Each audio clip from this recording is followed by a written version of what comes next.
Here's a way you can boil water or cook in your Dakota fire pit.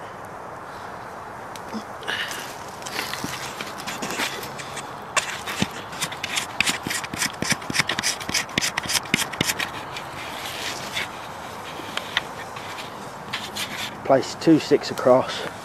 I've tried to situate the handle out of the fire, but it's a little bit hard, so I'm going to have to pick that up with a cloth or something. But 2 sticks across. I chose 2 thick sticks, hoping they wouldn't set fire, but they did, so it's better to use green living sticks rather than dead ones. But this is going to boil up